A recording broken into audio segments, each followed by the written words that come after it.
Alright, so number 12 is another investment problem. Notice how I'm using a P, and in earlier equations I was using A. Well, that doesn't really matter, it's just a variable. And P is usually used when you're talking about money, about investing, because it's a principal. And A is used for any other type of exponential. Okay, A is just an initial amount, a beginning amount. So for number 12, you have $10,000 earning 8.2% interest compounded quarterly. How much will you have in 10 years, and when will it be worth $32,000? So let's start off with 10 years. So $10,000. 1 plus 8.2% would be this. Now, quarterly, that's 4 times a year, so this would be 4. And remember, the exponent, that's the 4, so that 4 goes there too, n is 4. And then we want to know for 10 years. So you simplify the parentheses, so you get 0.02 divided by 4 is 0.0205.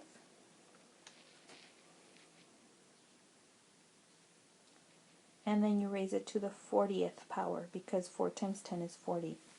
Plug that into your calculator and you get 22,517 with 51 cents. So 22,517 and 22 cents. Okay, so that's there. And the next question is, when will it become $32,000? In other words, when will V of t be 32,000? So if we started with 10,000, 1.0205, oops, that looks like a 6. So 0.205 to the 4t.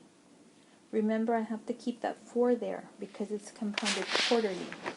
And we're solving for t. You want to know, when will this happen? When will you get $32,000? So just like before, we want to isolate the base and its exponent. So that means that we're going to divide both sides by 10,000.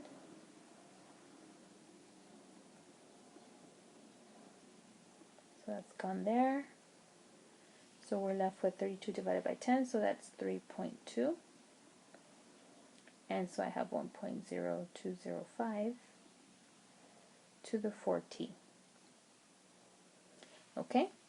We've seen this before where you're looking for t, it's in the exponent, and there's nothing else you can do with the equation as it is. So we're going to change it to log form. So this becomes log base of 1.0205 of 3.2, because that's the number you're trying to reach, and it equals the exponent. Okay? You want t by itself, so you divide by 4. Okay? So how do you put it in your calculator? You're going to have to use the change of base theorem for this part. Again, why? Because our calculator does not have a base of 1.0205. So it's log of 3.2 divided by log of 1.0205 divided by 4. And when you put that in there, you get, let's see, 14.3. Okay, and that's it for that one. Okay, for 13 and 14, you are simply going from one form to another form, from exponential to logarithmic, and from logarithmic to exponential. So for number 13, all 3 equations are in exponential form. And so it's your job to convert them to log form. So let's take a look at A. So we start off with log the base is this one right here, the base of the exponent. So log base 4, the number or value you're trying to reach is 64. So log base 4 of 64 equals the exponent. Remember, on the other side of the equation on the other side of the log, okay, that's your exponent, always. So whenever you see log, you go to the other side of the equation, and that's your exponent. Okay, so for number or letter B, log base 2, we're trying to reach 1/8, and the exponent is -3. For the next one, for C, the base is E. So we don't write log base E. That has, E has its special notation. It's natural log. The number we're trying to reach, that's 1 right there, so it's natural log of 1, and it equals the exponent 0. Okay? For 14, we're going the other way around. They're giving you the log form, and you're writing it in exponential. So, log base 3 of 81 equals 4 means the base is 3, okay? On the other side of log, right here, that's your exponent, and it equals 81. Okay? For the next one, the base. Well, it doesn't have a base, right? It's blank. So we've already talked about this, and we know that when the base is blank, there's nothing there, we know that the base is 10. Okay? On the other side of the log, this number right here is the exponent. So 10 to the 4th equals 10,000. Alright, so number 15 is a log function, a log equation. So the reference points for these functions are 1, 0, and B1. So B in this case is 3, that's your base, so it's going to be 3, 1. There is no A value, so we're not going to multiply the Y by anything. We're going to leave them as, as they are. The H is -2, and again, how do we get the -2? Because we look next to the X, there's a +2, and so you take its opposite, because the formula is X minus H. So H has to be -2.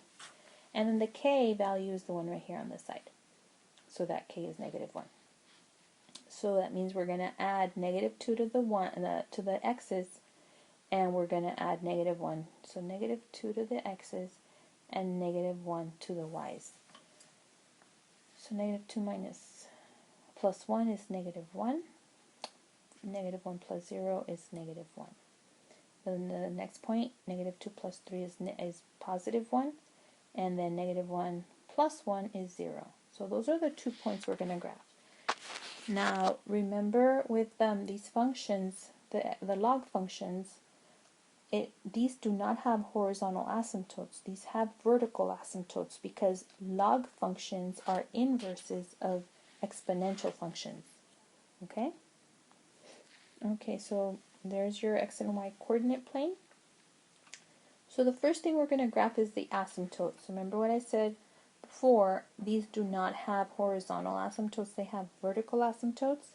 And how do you know where they go? You look at the h value this time, not the k, the h value. Because remember, logs are inverses of exponentials. For the exponentials, we used to look at the k value, but for the logs, we look at the h value. Okay, this one right here. So this is going to be, oops.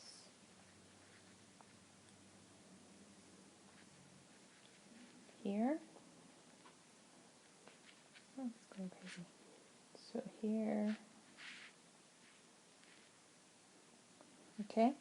And then we're going to plot the point -1, -1, and 1, 0. Okay. And connect the 2 points with a curve. Looks something like that. So the domain, now in the exponentials, domain was always all reals. Whoops. But remember, logs are inverses. So for logs, the range is going to be all reals. And you could tell from the graph, it's going down and it's going up forever. So the all the y values, are covered here. The domain, on the other hand, is all x such that x is greater than -2. Okay, and again, it goes back to the h value, okay, where the asymptote is located. The vertical asymptote, remember this is not horizontal, it's vertical, is x equals -2. So remember, no longer y because it's not horizontal, it's vertical, so it's x. And the end behaviors as x goes to -2, because remember that vertical line is blocking the graph from going any further to the left. So the leftmost point is -2. So as x goes to -2, y goes to -infinity. And as x goes to infinity, because on the right side it is going to the right, well, there's an arrow. Whereas over here, remember on the left side, that wall, that asymptote is blocking it from going any more to the left. So on the right side, y is going to infinity.